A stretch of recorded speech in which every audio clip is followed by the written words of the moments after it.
Bueno, antes quero facer unha pequena reflexión, non? É dicir, penso que vivimos nunha sociedade moderna, unha sociedade avanzada do século XXI, na que os cidadáns nos usamos día a día en traballar, en pagar os impostos para construir e para manter un dos pilares máis importantes da nosa sociedade, que é unha sociedade que ten que estar basada no benestar e ter unha sanidade pública, gratuita e que sexa de calidade.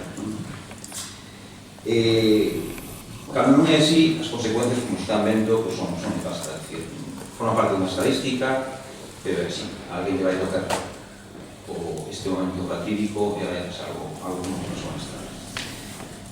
Desde o punto de vista político, a realidade é que para o Partido Popular seguir ca política de recortes é máis importante que a calidade da asistencia sanitaria para os usuarios do sistema. Penso que non ten que ser así. As consecuencias son as que son, as que temos visto, non? Para rematar a reflexión, José Manuel tiña que haber morto nestas circunstancias, nun centro de atención continuada sin unha asistencia directa. E agora aquí a Comisión, vos seres os responsables de analizar, investigar que é o que pasou, logo está o plano judicial que tamén está en marcha para saber e para dilucidar responsabilidades a nivel judicial, pero na estrada tiña que haber dous facultativos e sería o non saber. Eso é un feito constatable para nós, para a familia, é unha consecuencia directa da morte do sonador. Respondendo xa de paso a algunas preguntas, concretamente de Julio, constatei ese mismo día que a profesional médico que estaba de guardia, que chegou, non sei se 10 minutos máis tarde, ou 20 ou 15, non sei, máis tarde constatei, contou ela, que era a terceira ocasión desde o mes de xullo que non había dous facultativos no Parque da Estrada. Concretamente, o día 24 de xullo, 24 ou 25, todos os días, non había facultativo no Parque da Estrada. Entón, non foi un feito fortuito, sino que foi un feito premeditado e que estaba constatado de que era así. No outro eido, podo decir que teño algunha información que fala de que sí, efectivamente, como decía Julio, poñía en tela de juicio, de que sí, efectivamente, se están levando a cabo, pois, contratacións de personal médico para dous PACs ao mesmo tempo. Habrá que corroborarlo, e penso que a solicitude de información a parte dos profesionais poderá constatarlo, si así non é así, pero bueno, si así está claro que por maquillar unhas estadísticas para que as estadísticas e os números do sistema sanitario sexan máis bonitas e as consecuencias, pois, penso que non valen a pena.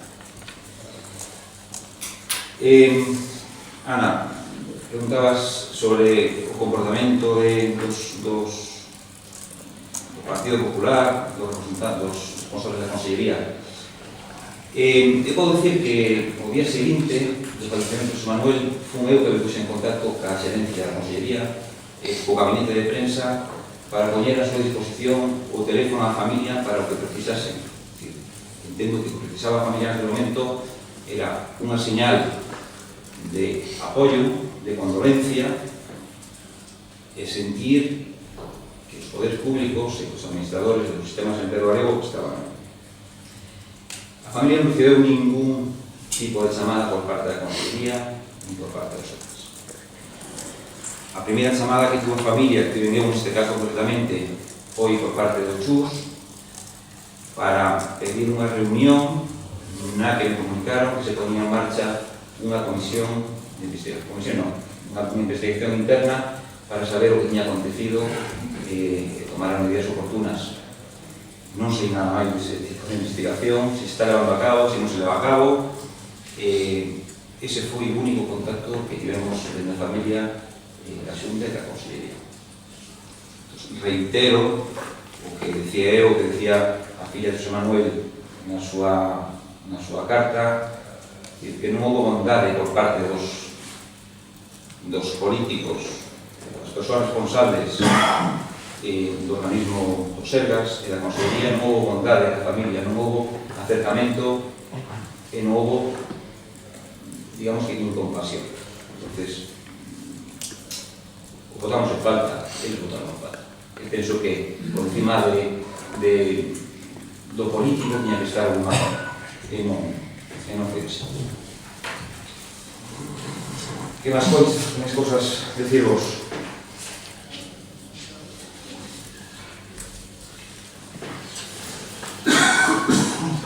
Perdón. Bueno, volvendo ao tema do relato dos feitos, cando chegou o médico que estaba fora nunha saída, Xosé Manuel xa tiña falecido, xa había morto. Xa había morto, podo constatar que ela fixo todos os procedimentos que están na man, que están, supoño que, registrados nun código, nunha maneira de proceder para intentar a renovación de Xosé Manuel, que non foi posible, pois xa había falecido. Suponemos a reiterar o mesmo. Había falecido porque non había persona.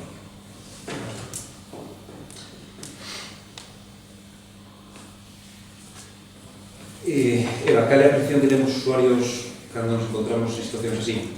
Eu non podo falar desde o punto de vista personal, porque non estaba ali naquele momento, pero si podo relatar o que sinteu miña nai, que era quen estaba con Xosé Manuel, unha persoa de 26 anos, e a súa muller, a quen lle morreron nos seus brazos, e a súa filla que escoitou por teléfono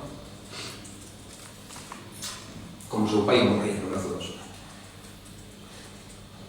E me emociona dicir estas cousas porque é así.